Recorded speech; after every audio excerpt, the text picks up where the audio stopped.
Hai, perkenalkan nama saya Rosalia Analolon Huller, NIM 1803030092,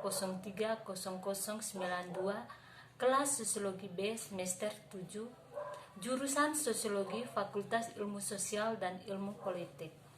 Baik, pada kesempatan ini saya akan membuat video dengan tema psikologi dari COVID-19. Selamat menyaksikan.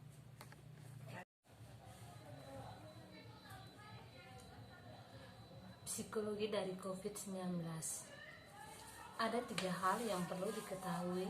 Yang pertama, bahwa COVID-19 pandemi adalah tantangan psikologi seperti halnya biologi, dan karenanya jika kita ingin berurusan dengan pandemi secara efektif, penting bagi kita untuk memahami bagaimana orang berperilaku apa adanya untuk memahami bagaimana virus berperilaku. Yang kedua, pandemi khususnya tentang psikologi kelompok. Orang-orang adalah terutama bertindak sebagai anggota komunitas dan untuk kepentingan masyarakat. Sejauh mereka melakukannya, kita cenderung keluar dari ini gelap dalam kondisi yang lebih baik. Namun, kita harus sangat waspada tentang cara-cara di mana kelompok didefinisikan. Jika kita tergelincir dari berpikir ke kita dan mereka, maka kita semua berada dalam kesulitan besar.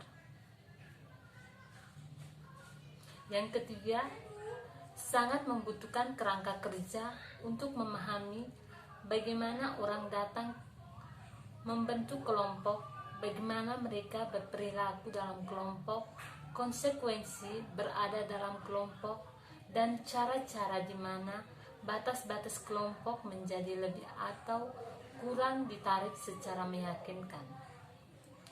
Pendekatan identitas sosial akan membantu kita melakukan semua hal tersebut. Dengan demikian, bagian ini akan menjelaskan beberapa prinsip utamanya.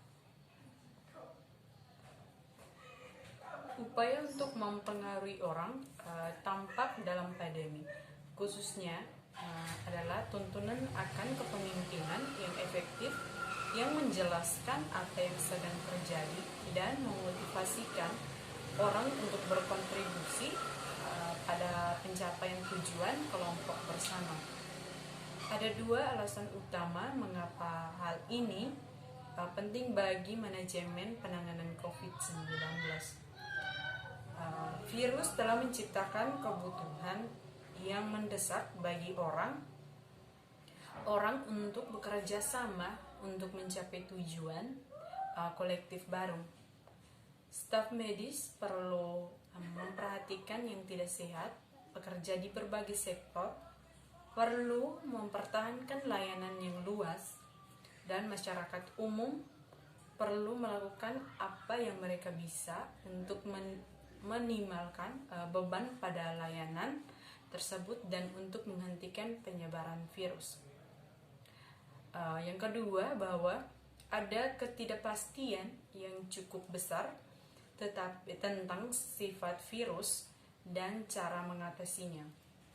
Oleh karena itu, orang-orang melihat kepada orang lain, khususnya kepada para pemimpin, untuk membantu mereka dalam memahami apa yang mereka harus pikir dan melakukan, serta bagaimana tindakan mereka berkontribusi menjadi tanggapan masyarakat yang terpadu.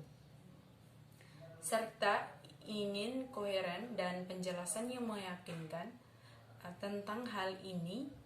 Orang juga menginginkan pemimpin yang menginspirasikan mereka dengan orang lain untuk menempatkan bahu mereka pada roda kolektif dalam bentuk melakukan apapun yang perlu untuk bertahan dari krisis dan keluar dibentuk terbaik dari sisi lainnya. Salah satu ciri dari krisis COVID-19 adalah bahwa ia telah membawa ke fokus tajam pada kelompok tempat kita berasal. Keluarga kita, komunitas lokal kita, negara kita, berarti bahwa ancaman seperti itu umumnya terkait dengan rasa identitas sosial bersama yang meningkat, sehingga perasaan kita diri didefinisikan untuk tingkat yang lebih besar oleh keanggotaan kelompok tersebut. Di masa-masa ini, ketidakpastian ada juga kebutuhan yang ditingkatkan untuk memahami apa yang menjadi anggota kelompok ini memerlukan dan bagaimana kita harus bertindak. Dalam kasus COVID-19 terlihat beberapa pesan kesehatan masyarakat secara sengaja mendorong kita untuk curiga terhadap teman, tetangga, dan sesama kita. Ini memiliki efek merusak ikatan kelompok, sebagaimana dibuktikan oleh sebuah penelitian yang menyelidiki ancaman dan konteksi infeksi. Identifikasi semacam itu dapat dipahami untuk mencerminkan kecenderungan orang untuk keluar secara psikologi dari kelompok yang berada di bawah ancaman, dan sangat umum di antara anggota kelompok yang tidak berkomitmen kuat untuk kelompok di tempat pertama. Jika kecenderungan ke arah keluar psikologis ini menjadi respon yang dominan, hal itu dapat menyebabkan kelompok menjadi retak. Proses seperti ini tidak diragukan lagi merupakan penghalang untuk memerangi ancaman secara efektif ditimbulkan oleh COVID-19. Dalam memerangi virus, orang-orang di seluruh dunia diperlakukan untuk memulai tingkat perubahan perilaku yang belum pernah terjadi sebelumnya, yang sebagian besar dilihat sebagai tidak menyenangkan. Jika mereka tidak mengidentifikasi dengan orang lain, mereka tidak mungkin untuk memulai perubahan seperti itu. Selanjutnya, jika ancaman interkelompok melemahkan tantangan sosial kelompok, ini mencegah orang mengakses asosiasi sumber daya psikologis dengan keanggotaan kelompok atau dari bentuk yang ditetapkan. Misalnya, jika orang tidak mengidentifikasi dengan tetangga mereka, mereka tidak mungkin pergi ke mereka untuk dukungan, bahkan jika mereka sangat membutuhkannya. Kita sering diberitahukan bahwa COVID-19 adalah tantangan terbesar bagi kita generasi yang mungkin krisis global terbesar sejak Perang Dunia II. Bagaimana kita bisa menerapkan pemahaman ini untuk mengelolai pandemi saat ini? Jawabannya mengacu pada gagasan bahwa orang secara psikologi rapuh di waktu terbaik, sehingga ancaman dan ketakutan memperburuk keadaan. Alasan ini menyarankan bahwa ketika menambahkan psikologi kolektif ke dalam campuran, melihat satu sama lain sebagai segalanya di perahu yang sama, kita hanya berantakan. Kepanikan mengubah krisis menjadi bencana.